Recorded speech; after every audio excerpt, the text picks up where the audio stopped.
Good afternoon, everyone.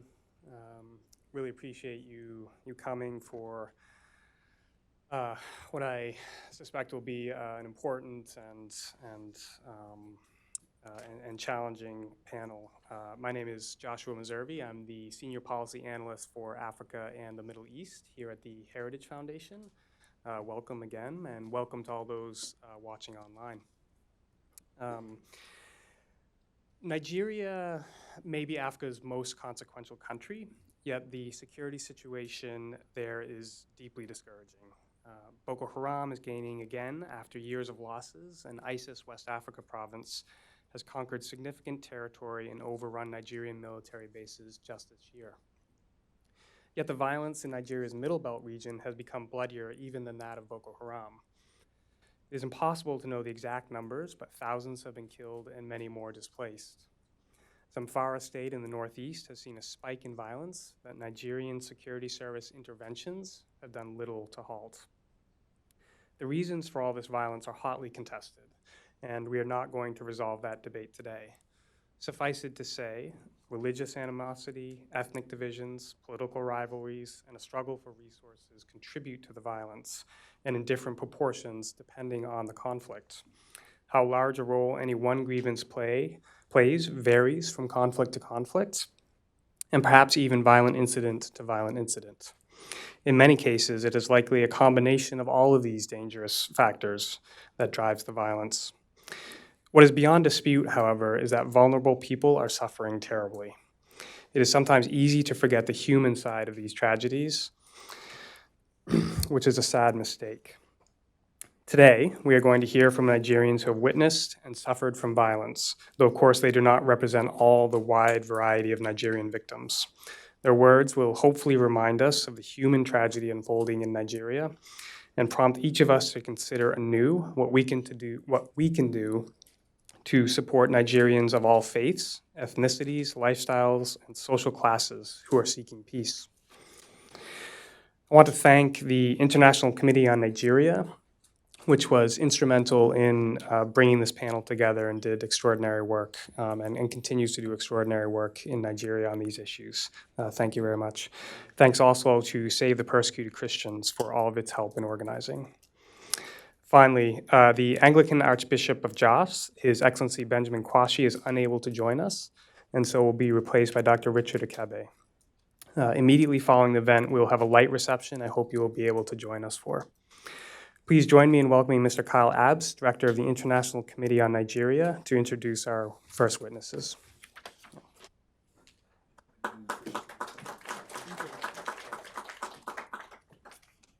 Good afternoon. Thank you for coming. It's a privilege to share, a privilege to partner with our friends from Nigeria and also Heritage. I'm going to bring all of you up, so I'll call your name and just come up, but you'll get a proper introduction from people when they come. So first off, from Kaduna State in Nigeria, we have Elhari Bawa Magaji, and she's accompanied by Mercy Mesamari. And then we have from Benue State, Napoleon Adamu, or Napo, as I like to call him. And then from Yobe, from the area, Boko Haram area, we have Dr. Gloria Puldu. She is a friend and a supporter for, my next guest is Rebecca Sharibu, who is the mother to Leah Sharibu.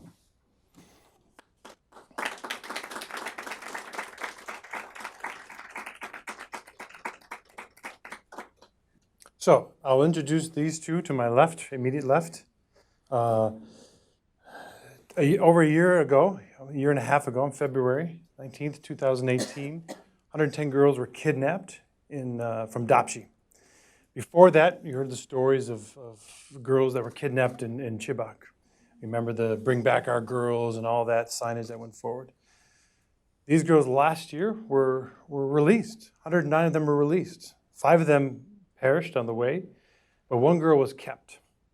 Her name was Leah Sharibu, who was happened to be a Christian, and Rebecca will share that story. In Nigeria, she is considered a martyr. If you go to Nigeria, songs are written about her, videos are produced, books are written. To many Christians and Muslims, she is a hero because she stood with her faith. So please welcome Rebecca as she shares her testimony. She'll be interpreted by Dr. Gloria. She'll speak the English. So thank you.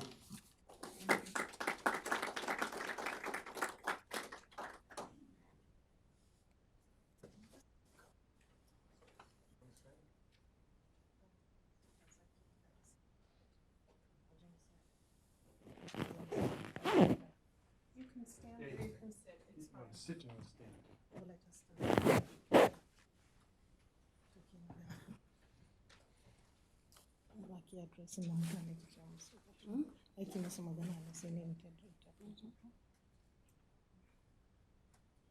I'm Rebecca Sheribu.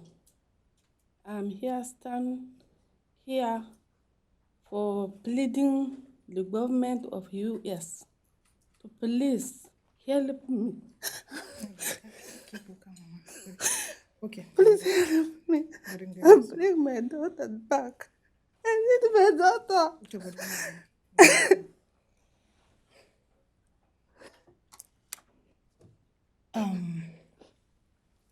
we stand here with Rebecca Sharibu, the mother of Leah Sharibu, just like we heard.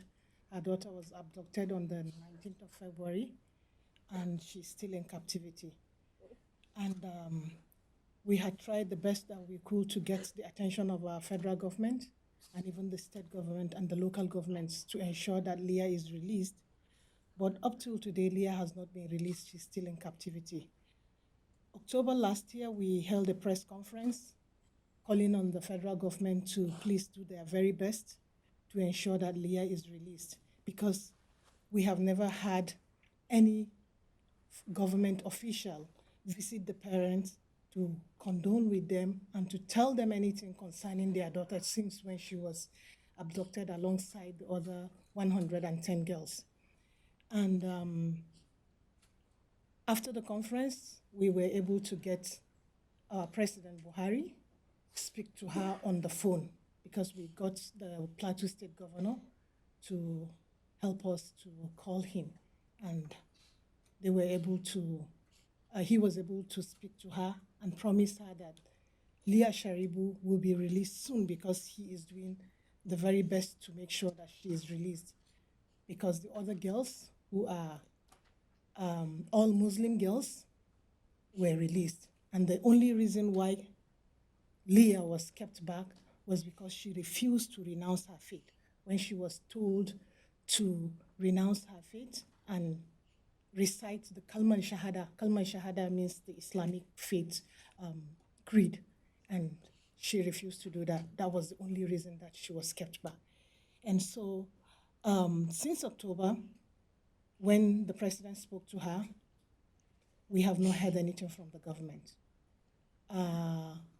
After 2 weeks of the president speaking with her, we got the attention of the 3 ministers that he sent to Dapchi, which is the first official government people that came to see them in Dapchi.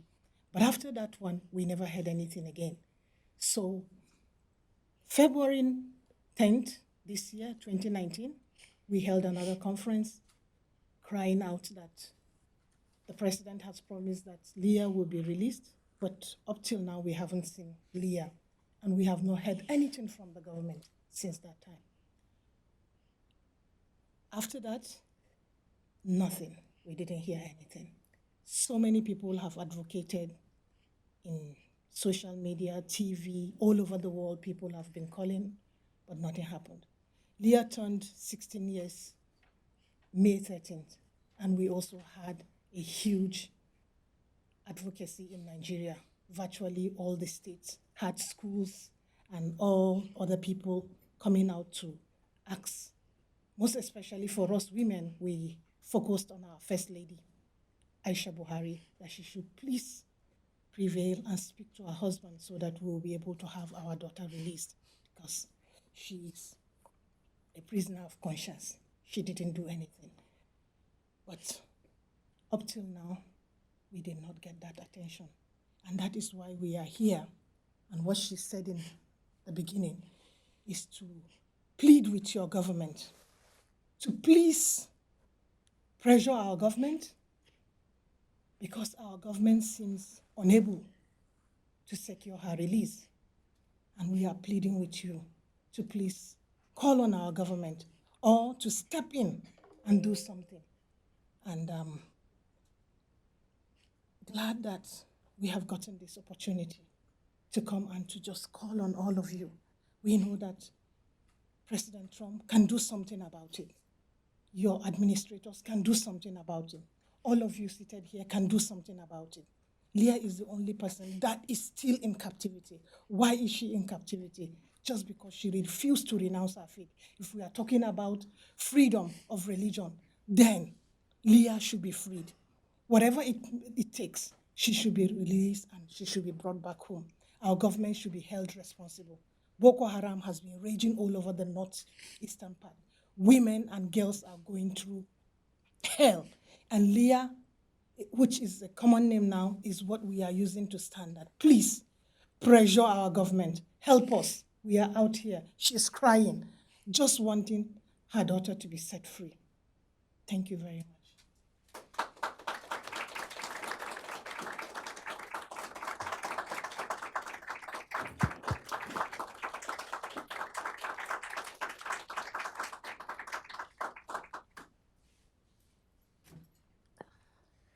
Thank you so very much, Rebecca.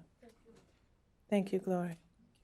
I'm Dee Dee Lageson. I'm the Executive Director of Save the Persecuted Christians, and we are so humbled to have these witnesses to violence from Nigeria today. Thank you. The next witnesses who will speak are Alheri Bawa Magaji. She is the daughter of the Adara Wazirin, who is the current leader for the Adara chiefdom in Kaduna State, Nigeria. They are the tribe that was so viciously attacked for multiple attacks for weeks, going on from mid-February through April of this year. They lost some 400, mostly women, children, elderly, to Fulani violence. And I will let them tell you their story. We have Mercy Masmeri as well. She is the daughter of the Adara Development Association. Her father is the president of that association. And 2 years ago, Mercy was kidnapped by Fulani and held for a period of time as well. So, ladies, thank you so much for being here. You can start from there if you would like, if it's more comfortable. Come here. Hello, everybody. Just being here is answered prayers, because after we were left hopeless, the only thing we could do at that point really was pray. And God raised an army in Didi, Kyle, Stephen. It's a miracle that we're here. So first of all, we want to thank you for this opportunity. My name is Alheri. I'm Adara from Kufana in Kajuru, local government of Kaduna State. As I stand here right now, I've been warned not to say a word because I might be killed. You know, you can't speak about it. If you speak about it, you're threatened, thrown in prison, harassed by the police. But I asked the person that called me, I said, what have I got to lose if I don't talk? My family is killed every day. My dad was locked up for over 100 days. My tribe is now extinct. So if I keep quiet, to what gain will that be? The people who die every day are human beings too. And if I have an opportunity to let the world know what's happening in my hometown, I will do anything to be able to save, even if it's one life. We have 2-month-old babies, 6-month-old babies, babies in the belly torn from their mother's wombs and slaughtered like animals, like chickens. So we're here today to beg the US government, to beg everybody here for the world to hear our story. October of last year, our chief was kidnapped on the 19th of October, and then he was murdered on the 26th. He was kidnapped with his wife, but the wife wasn't feeling too well. And the Fulani herdsmen, when they kidnap you, they take you into the bush and you walk on foot.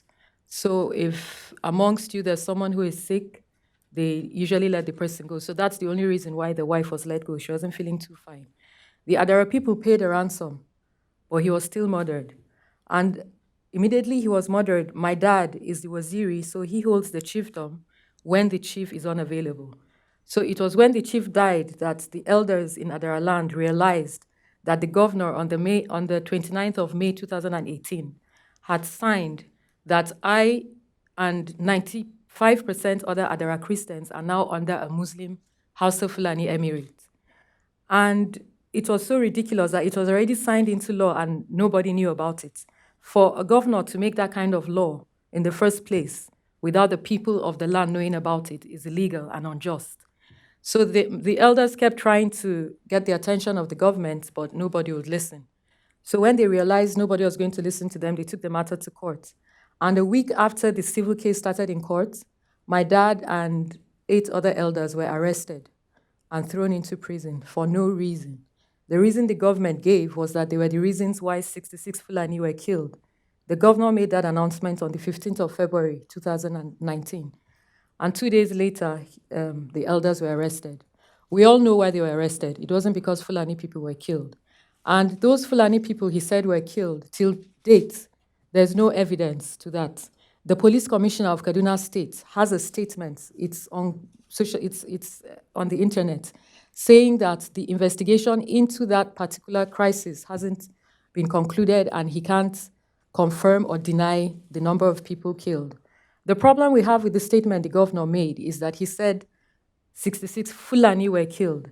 On the 10th of February, 11 Adara people were killed. The government didn't say anything about it, even when the leaders of the community officially made a statement. There is nowhere, check on the internet, check everywhere, you will never see a statement from the state government saying Adara community was attacked or an Adara person was killed. But if one Fulani person, any Fulani Muslim is killed, it makes headlines. The governor himself comes out to make news. And we're wondering, as Adara people, aren't we citizens of Kaduna State?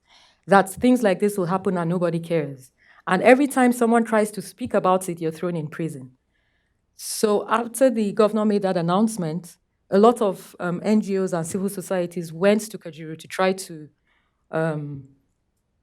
give credibility to the story. And then the human rights chairman, the former human rights chairman of Nigeria as a whole, came out and said the story was false. 3 weeks ago, that man was called to the police station on the orders of the governor. So imagine a human rights national chairman of Nigeria being called because he spoke about it. Not to talk of we who live in the community. We are not allowed to say these things at all. There are almost 13,000 IDPs from Adara alone. There are about 400 people, mostly women and children, who have been killed. I spoke to a woman whose limbs were cut off. She had 4 kids and was 9 months pregnant.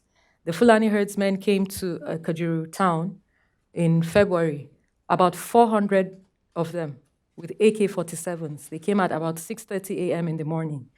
And they spoke Adara. That's my language. They're Fulani herdsmen, but they spoke Adara. And they come in with war songs. They'll be singing songs. If I translate, it says, the owners of the land have come. It's time for settlers to leave. And they're in their hundreds. Where do you start from? Because we are hunters. Even if we have guns, they're Dane guns. So you find people running. They like when they come in and you start running and then they start shooting, like you know how you like sheep running away, and then they find pleasure in doing that. Another thing they do is to cut limbs and cut open pregnant women and remove the babies and cut them, and they try their best for the woman not to die. For some reason, most of the women whose kids were killed or whose babies were removed from their tummies didn't die. So it's kind of like to come out and tell the story of the terror if we don't leave the land. And there is no Fulani IDP camp. There are no cases of anywhere where Adara people attacked Fulani people. But the narrative from the government, they will tell you that they're reprisal attacks. But we keep asking, reprisal attacks from what? Adara must have attacked anybody for the Fulani to say they're retaliating. But there's no case like that. But every time the government gives a narrative, they will tell you it is between farmers and herdsmen. We are a sleeping community, sleeping at 6:30 in the morning. We are not organized. We don't have AK-47s. How is that a fight between farmers and Fulani herdsmen? And that's the narrative that everybody will tell you. You go to the government, talk to anybody, try to wade in to ask for help. They tell you it's not religious, but it is religious. It is religious. Right now, my tribe is non-existent legally. So part of the reason why I'm here is to try to get my land back. That's who I am. That's my identity. That's who makes me Alheri. My people are stranded. They're literally sleeping under the skies, on the floor. No houses, no food, nothing. So it's not about relief materials. It's not about how much we can donate. It's not about that. It's about holding the government accountable. The United States government is very influential in the Nigerian government. I know there's a lot of money the Nigerian government collects from the United States government. We're here to beg you to hold them accountable. Ask them what that money is being used for.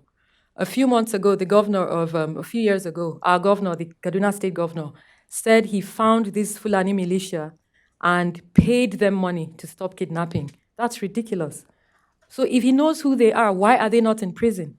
Why are the Adara people the ones still in prison?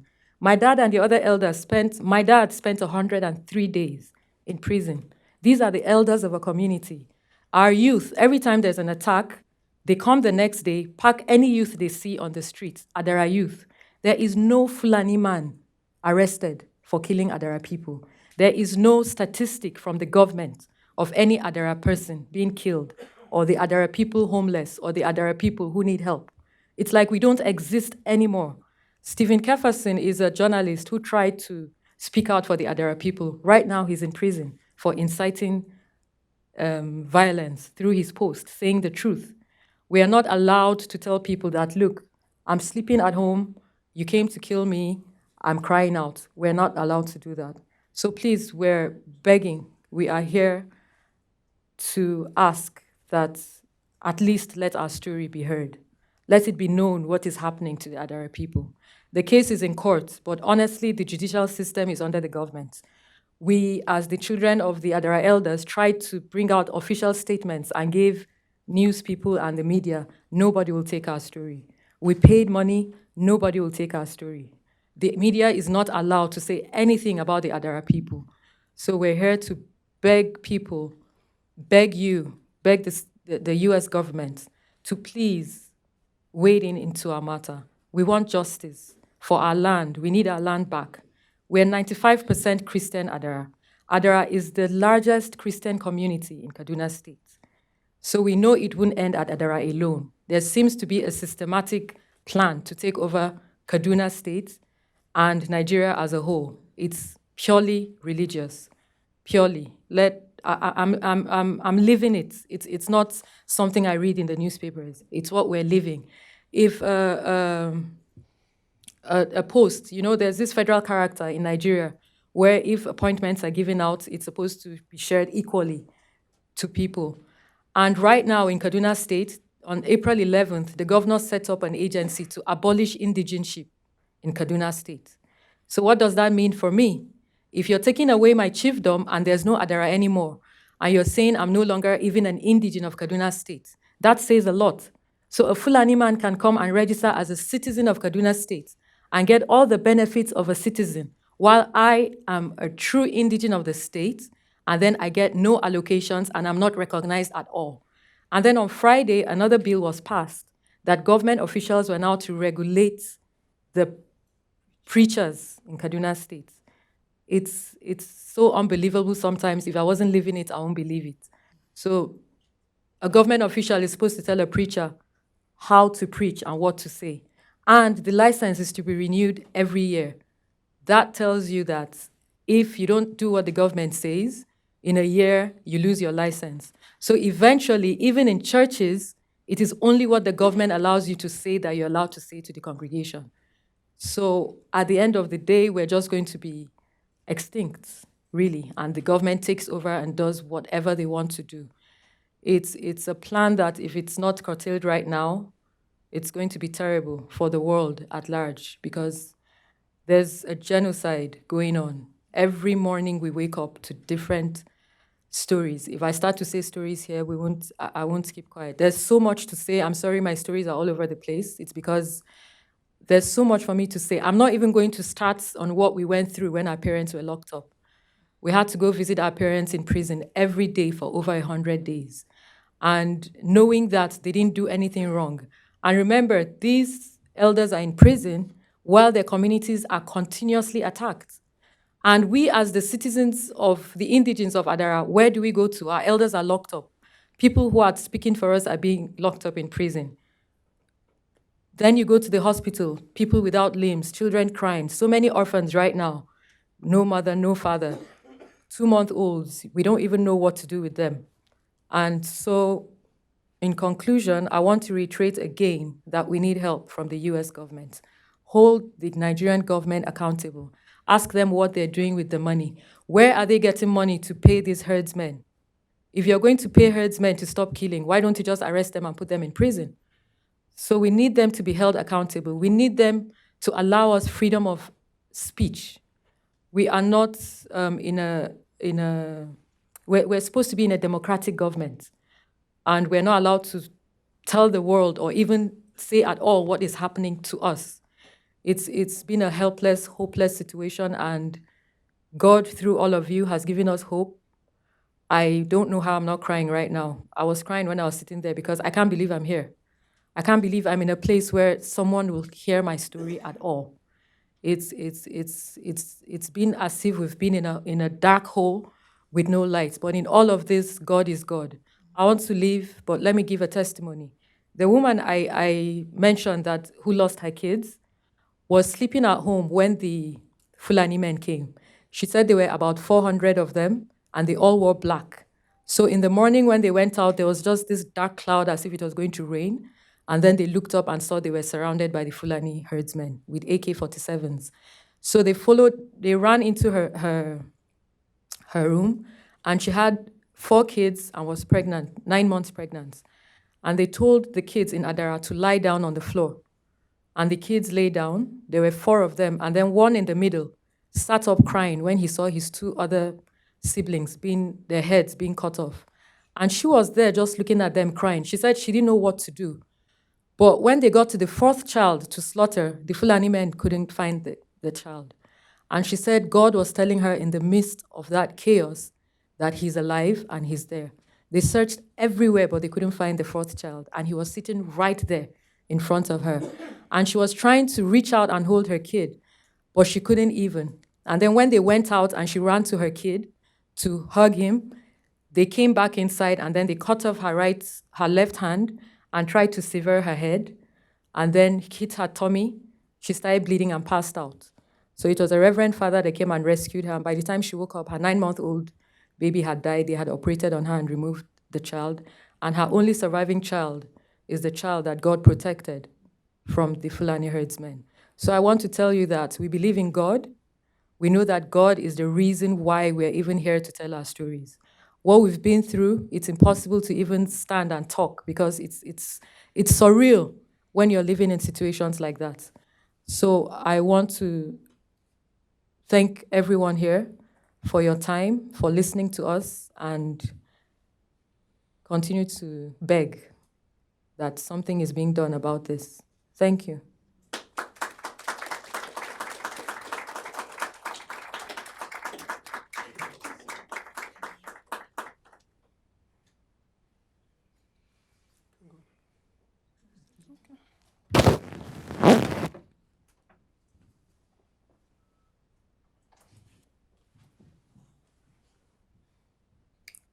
Good afternoon, everyone. Okay. My name is Mercy Maisamari. I want to appreciate you for having us here to come here and say our story. I was a kidnap victim. We were at home with my mom, and Fulani herdsmen came to our house and kidnapped us. We worked for more than 12 hours to their camp. So when we got there, we stayed there for 11 days. And on the 10th day, my dad came and paid the ransom. when they actually came to get us, they were asking after my dad. So they were specifically asking for him because they wanted him. We don't know why. So after my dad came with the ransom and paid, they still took him to their camp, beat him up before releasing us the next day together. So after the whole kidnapping thing, the government arrested my dad twice on different occasions. He's among the 9 elders that were locked up for 105 days over what we know nothing about. They said 66 Fulani were killed. Our people were killed, but nobody said anything about it, not even the media. But they arrested our elders and locked them up for 105 days without any proof or any proof that they did these things. As I stand here, I will tell you that the Kaduna-Abuja road in Kaduna, if you know Kaduna, it is very unsafe. No one travels to Abuja through that road because of the kidnappings going on there. A lot of people have to go back to the train station. When you are traveling to Abuja or to Kaduna, you have to go through the train station because the road is very, very unsafe. A lot of people are kidnapped on a daily basis. Even after we were released, my neighbor, like not too far from my house, was also kidnapped and kept for days before he was released. These are people that make calls. Even after we were released, they kept calling to know how my dad's health was because they really beat him up before releasing us together. So I feel the government can always track these people down and arrest them if they want to, because their phones are going through, they make calls, they call us to greet us. And I just wonder how they say they can't get these people or arrest them.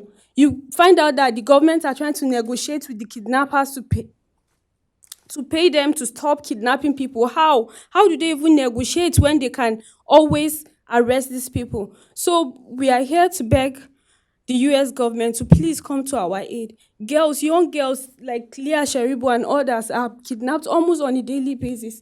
They kidnap you, they do whatever, they beat you up, they useless you. Some of them would ask us, where is your Jesus? Call your Jesus to come and save you.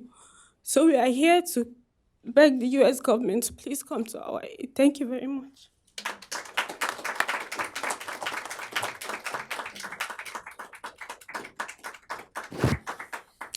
Thank you. My name is Stephen Anada, Executive Director, International Committee on Nigeria, in short, ICON. I know for sure that Boko Haram has committed genocide in Nigeria, and Fulani attacks is becoming genocidal.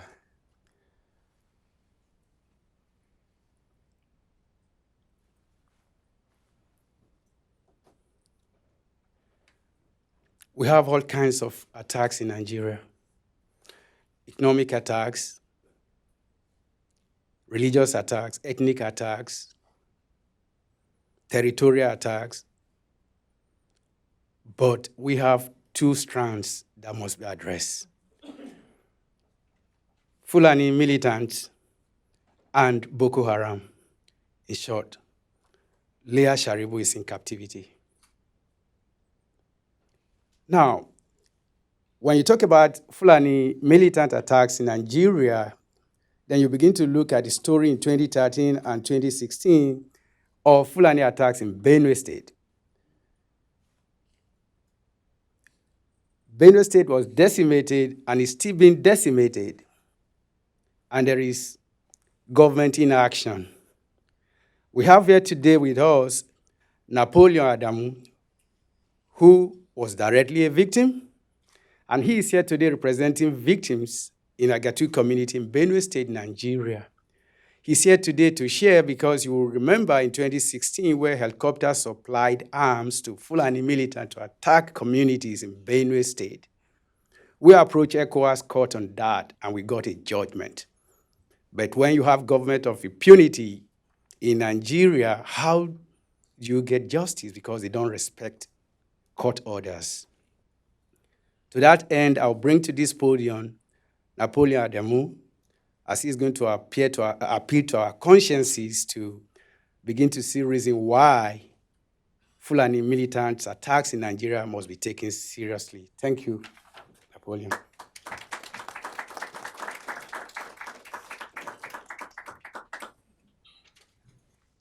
Good afternoon. I bring greetings from the good people of Agatu and indeed Benue State at large.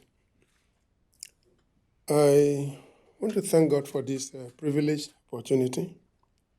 I think we are like children of providence to be here.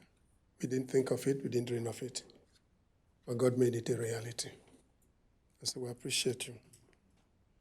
The story that is being told from my colleagues previously and the one I'm about to tell you too, it's not news any longer. The internet has helped, and so many people have visited Nigeria, including Agatu, an interior place. All these things are in the net. We're here only physically to just confirm the reality of the situations on ground. I know in 2013, the whole thing started. We in Agatu, the Agatu people have actually been living or cohabiting with the Fulanis. And what usually happens is, during dry season, we allow them to come and stay. They graze and go back once the rain drops. And they have actually shared that the place is good for them. The grass is quite nutritious, and I think what they are trying to do is to just take over and not anything else. I want to also believe that it's also politically motivated. It's not just a matter of hatred, because if you see the level of the organized attacks that they go on Agatu, you know that it is not an ordinary thing. And the Fulanis that come over to Agatu this time is not the traditional Fulanis that we used to know. And we know that when the Fulanis come, they usually come with their children and their wives. But the ones we have now that come in large number and fully armed. And it's not just small arm. We know Fulanis to be carrying always their long knife and stick. By this time, they carry AK-47. The government cannot even, government of Nigeria cannot also buy for their own army. And so it is really alarming. In 2013, I actually have records of all the attacks on each of with date and the number of people killed. I have them in my document here. From 2013 to 2016, in Agatu, we have about 17 attacks, different days. And they don't go back without killing people and burning houses. And they chose to even burn houses because they feel that is more difficult for our people to come back and rebuild. And once they build, they burn, their intention is to override the place and take over. When you don't have a house, how do you go back again to settle? So that is their intention, taking over the land. And in other parts of Benue, there were about 29 attacks. Gumazis, where our state governor comes from, and other communities that they just once in a while attack. And I thank God for the governor of Benue State that stood his ground and actually openly, publicly in a gathering, dedicated Benue to God. It was an open thing that was done, that Benue belonged to God. I think that is where his trouble started from. And several attacks to ensure that he doesn't come up even the second time that he was seeking re-election, or that also failed because they said he enacted a bill and signed into law prohibiting open grazing. And that actually was a thing that was done against their own interest, because they know what they know and they are used to is carrying their cows to graze from place to place. And as they do that, they don't leave the farmer's land untouched. And once they do it, they destroy the farmlands. And that became a sin for the state governor. But he stood his ground with the support of his legislators, and that bill was signed into law. Now, the Agatu people that had these greatest attack, most of them are homeless. And were people that are actually hardworking farmers and fishermen. But then we don't have anywhere to go again. And we refuse to actually be camped in IDP. We say we don't want to go anywhere. We prefer to sleep under trees. That is where we belong. But leaving the land for other people to come and take over, we resisted. And the grace of God, we are still there, but we are homeless. And we have no voice. Of all these attacks that I have mentioned, they are there with dates. We have never had the federal government making a statement publicly against all this, and that is our worry. At the federal level, we have all the positions that you know of authority taken over by them, so we have no voice. And today we are here. It's not a make-believe story. There are things that we have seen, things that we have felt. And because we have this opportunity, we only want to appreciate the government of the U.S. in the first place for the support we've been giving to Nigeria. But please, apart from the support, we want to also let you know that it is not everybody that is enjoying what you are giving. Others are perishing. And Benue is one. Other states in Nigeria are also going through the same trauma, and we want to plead with all of us seated here, whatever you can do, to help save the situation and salvage this our country, Nigeria. It's a good place to be. It has been made uncomfortable because there are people who feel that they're more superior than others. We have nowhere to run to. And so when we saw this opportunity, we say, okay, God is about answering our prayers. And I know that there's so much you can do to help salvage the nation. God bless you.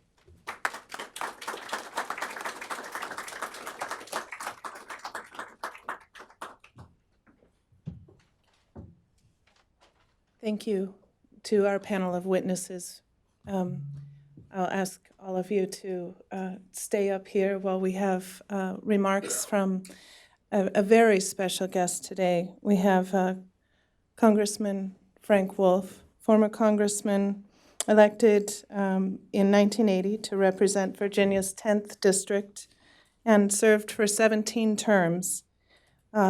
He announced in December 2013 that he would leave the House of Representatives at the end of the 113th Congress to focus exclusively on human rights and religious freedom. In January 2015, Wolf was appointed the first ever Wilson Chair in Religious Freedom at Baylor University. That same month, he joined the 21st Century Wilberforce Initiative and has served there well until the end of this past year.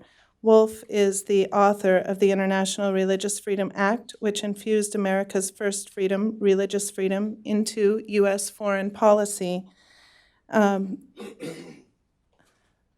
creating the International Religious Freedom Office at the State Department, headed by an ambassador at large, currently Ambassador Sam Brownback.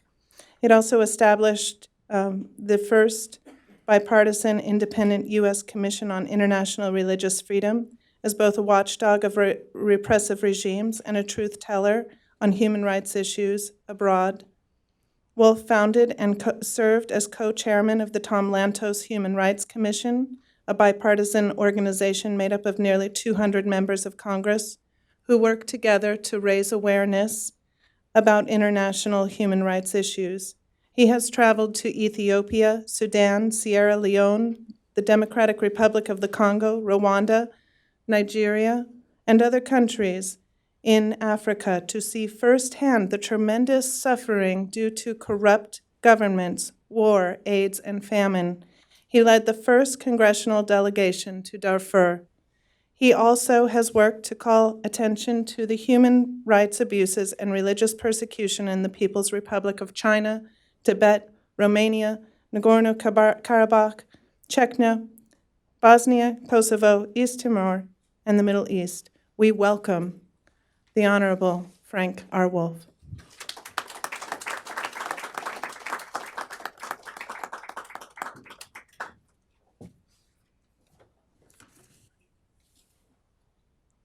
Boko Haram has killed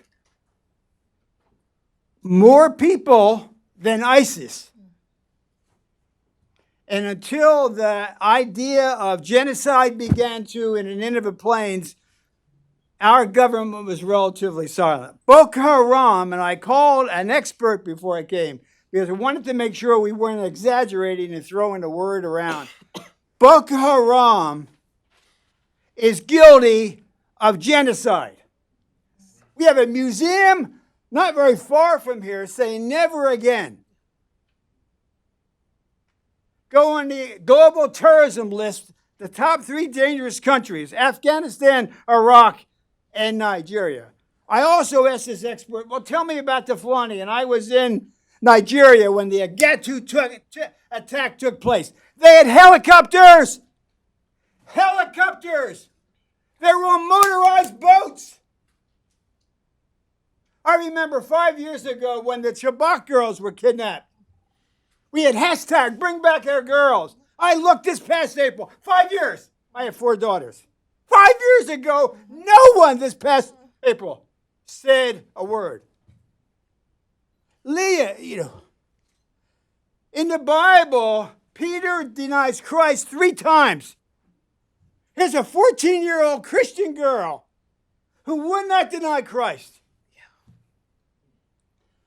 The church in the West, we have an obligation in the church in the West to speak out. Secondly, this administration, career and non-career, and the Congress ought to be engaged.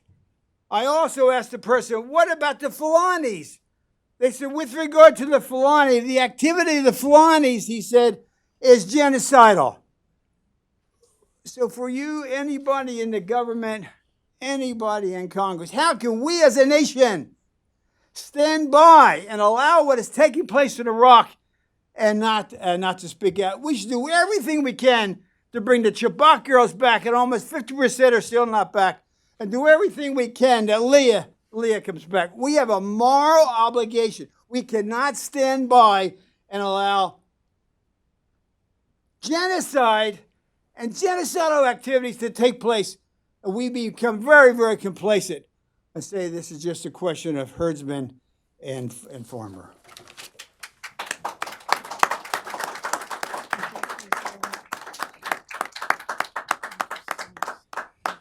Thank you once again, Congressman Frank Wolf. The next person I'm bringing to this podium said something to me a long time ago when we were discussing Nigeria issues. He said, Stephen, there is no decency in comparing our debt with their debt, because this is moral equivalence story that is flying all over the world about Nigeria, making people not to take action or speak to it. We are saying if there is death in Zamfara State, if a Muslim is killed or a Christian is killed, any brutal death by these armed terrorists should be condemned and perpetrators should be brought to justice. We are not here to aggregate deaths in Nigeria that it is 1 million Christian, 1 million Muslims. To this end, Dr. Richard Ikebe is professor of media and communication in Pan Atlantic University, Lagos, Nigeria.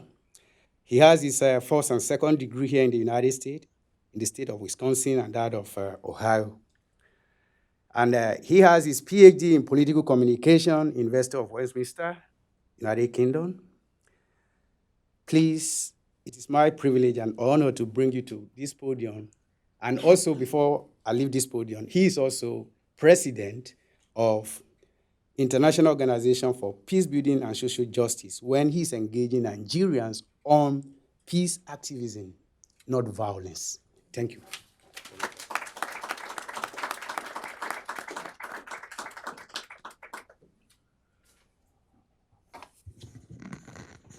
Thank you very much, Stephen and Ada. Good afternoon, ladies and gentlemen. First of all, let me thank Heritage Foundation for giving us this opportunity to speak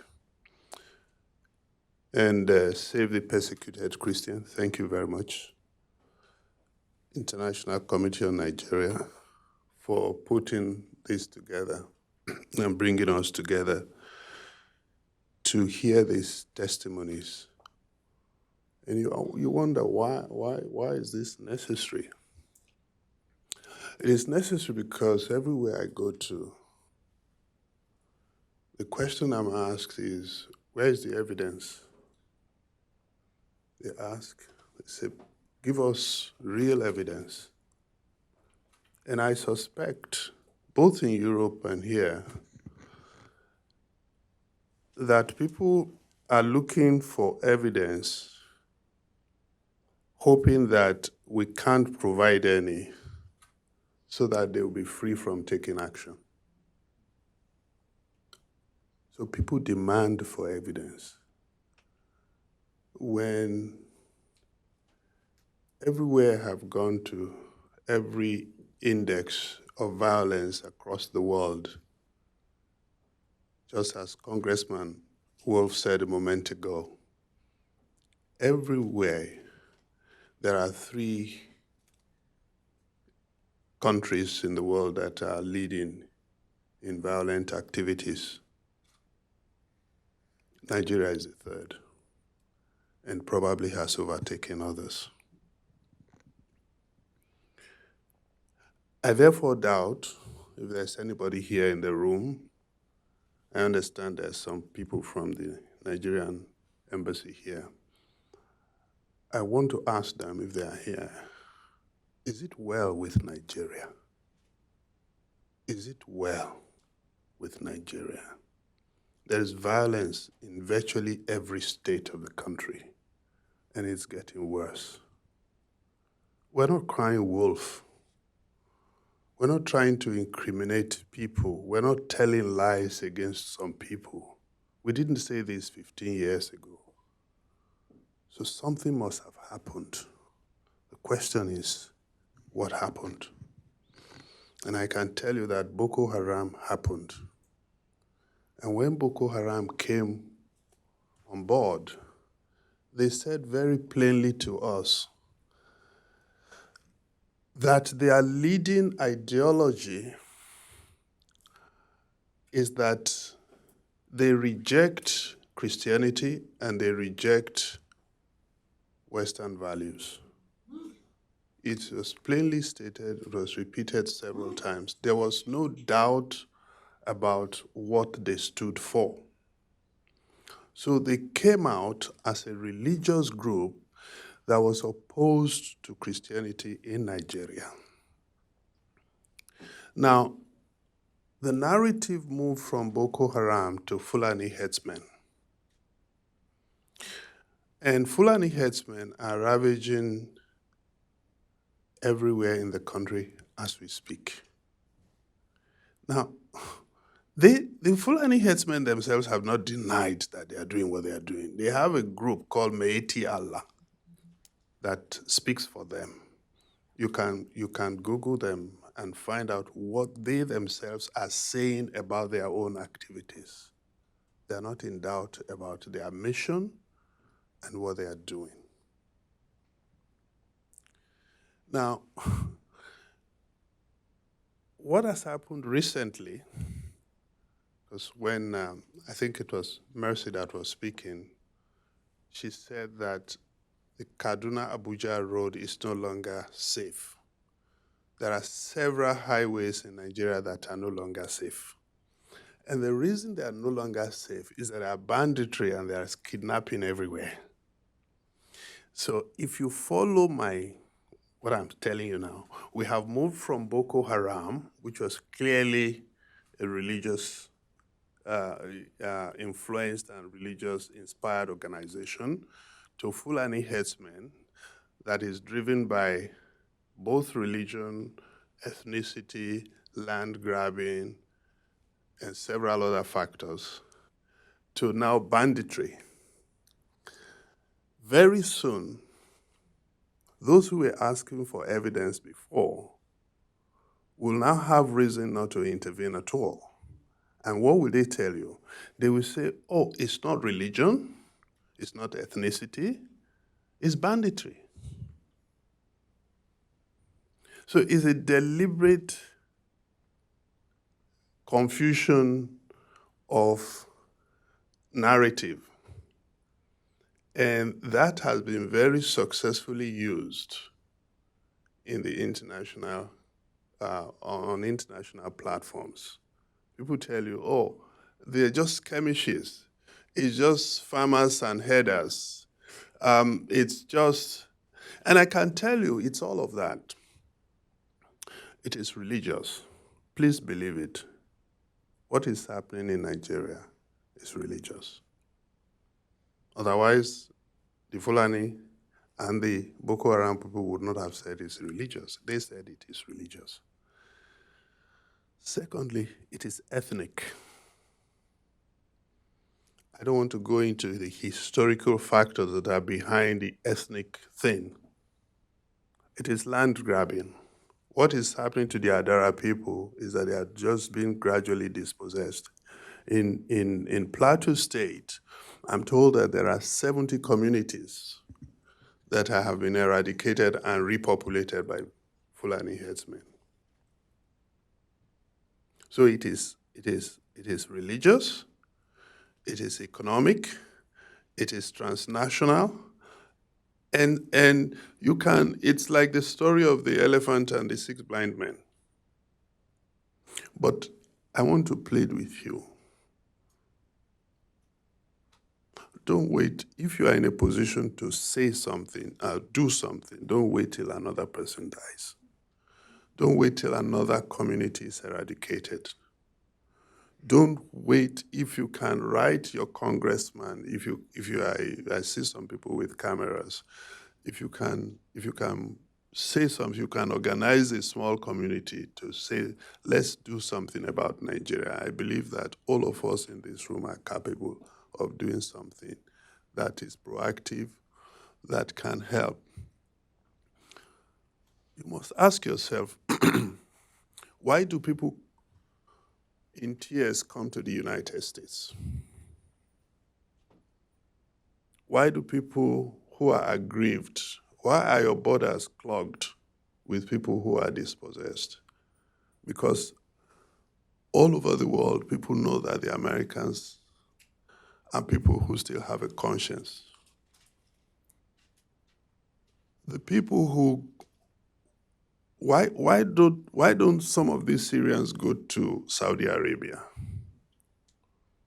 Because they know that there are God-fearing people here, people who love, who genuinely love, people who care, who genuinely care. The ladies that are here and us who came in from Nigeria, we do this at the risk of our lives. But we know the implication. And as she said, we're not asking for arms. We're not asking for money. We're just asking you to speak out on our behalf. Plead with your government. The other day, our president came here. And I think it was at the Rose Garden, your president made a very simple statement. Very simple statement. For months after, there was a lull in the killing. You have done it before. Anybody who tells me that the American system does not know what's going on in Nigeria is not telling me the truth. You don't even need to physically come to Nigeria to know what's going on there. People are dying. I have my own stories, but because the powerful testimonies of these ladies is so powerful, I don't want to repeat some of the things that I know. a young boy, Philip. Philip was sleeping in Jos, sleeping in the couch in the father's parlor. Some men came and butchered him. They left him for dead.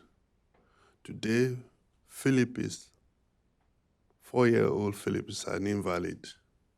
Can't feed himself. His left arm, he can't use it. He can no longer go to school because he can't reason at the level of his classmates as he used to anymore. So the teacher said, we don't have time to teach him specially. I can tell you the story of Blessing.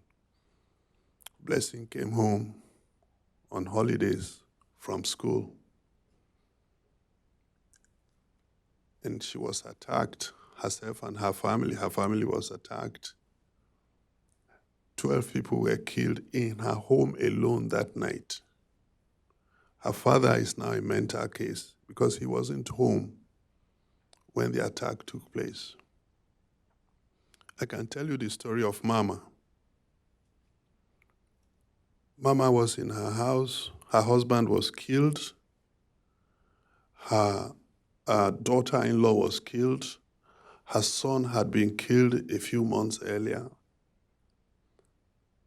And so she started pleading with the men who came to kill her people. Please kill me also. She was following them from house to house as they were butchering people. She was begging them to kill her.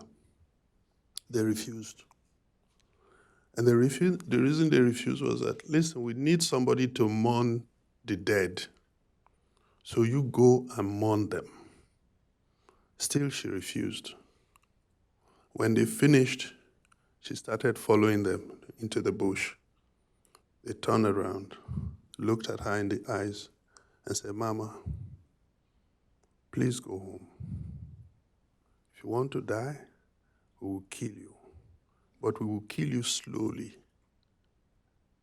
And your death will be worse than those of the others. If you doubt me, please buy a plane ticket and come to Nigeria. I'll take you to her. She's still alive. Blessing is alive. Philip is alive. Blessing's father, who has lost his mind partially, is alive. Listen, there is evidence everywhere. These are evidence. Today is Tuesday, is it? I should be teaching a class back at home, but I'm here because I believe that there's something that the U.S. can do. I believe it strongly. I can't find any other country that will stand up for justice, that will stand up for the way you have always stood up for the oppressed. Please, don't disappoint the people of Nigeria. Please, don't disappoint the people of West Africa. Please, don't disappoint the people of Africa. And please, don't disappoint yourselves. Thank you very much.